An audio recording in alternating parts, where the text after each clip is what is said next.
Leurs interventions spectaculaires au large des côtes sénégalaises font parler d'elles ces dernières années.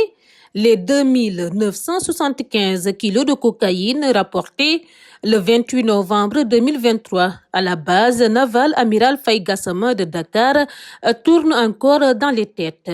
En effet, le patrouilleur Fouladou avait saisi cette cargaison illicite à bord d'un navire intercepté dans les eaux internationales à 150 kilomètres au large de la capitale Dakar. Des interventions de ce genre sont devenues monnaie courante pour la marine nationale sénégalaise, mais ce n'est pas leur seul domaine d'intervention.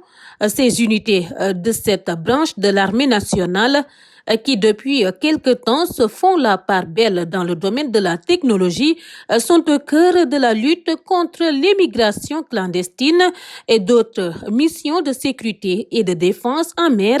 En effet, l'acquisition de nouveaux matériels de dernière génération leur permet de remplir le contrat opérationnel en dépit des contingences et des contraintes exogènes. Pour mieux comprendre la mission de la Marine nationale et ses interventions à succès en haute mer dans les zones côtières et fluviales, le commandement nous a ouvert les portes de la base navale Amiral Faye Gassama à la veille de la célébration de la fête nationale de l'indépendance dont le thème est vers la souveraineté technologique et industrielle des forces armées. C'est sur le patrouilleur Le Cayor que nous avons été autorisés à monter, long de 62,82 mètres et large de 9,5 mètres. C'est un navire de guerre d'une puissance impressionnante, capable de se déplacer à pleine charge avec un poids de 730 tonnes et une autonomie de 11 000 nautiques, environ 22 000 kilomètres en mer. Il est équipé d'armes sophistiquées de grande puissance qui lui permettent de faire face à de grandes menaces. Le capitaine de vaisseau Michel Diouf, chef de chaîne logistique de l'état-major de la Marine nationale, explique. La Marine nationale a entamé depuis une dizaine d'années une montée en puissance progressive qui s'est traduite par l'acquisition de moyens modernes et le développement d'une puissance de combat très dissuasive. Donc, les dernières acquisitions de patrouilleurs de haute mer qui sont dotés de lance-missiles donc en sont une preuve éclatante. Et également, la marine s'est aussi réorganisée donc pour mieux faire face aux défis contemporains.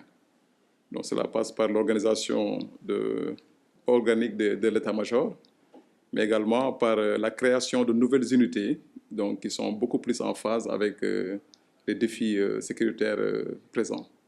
Selon ce dernier, la marine est le bras armé de l'État en mer. Ses missions sont duales.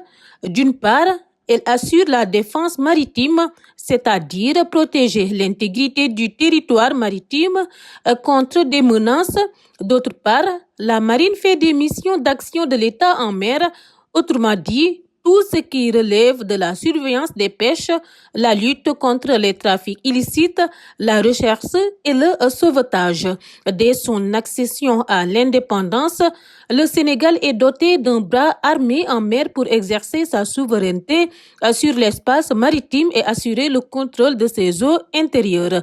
La Marine nationale, telle qu'elle se présente aujourd'hui, est le résultat d'une évolution de son organisation et de sa flotte.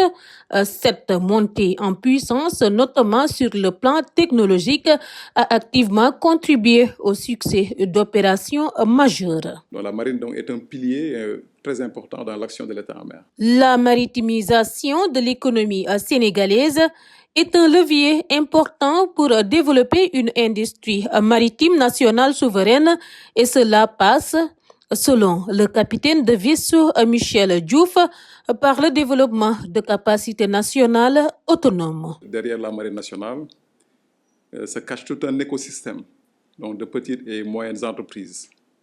Et ces petites et moyennes entreprises participent donc, au maintien en conditions opérationnelles des unités navales et de tous les équipements majeurs de la marine nationale. Mais il convient quand même de préciser que le seul fait de disposer d'une marine est déjà un outil de souveraineté.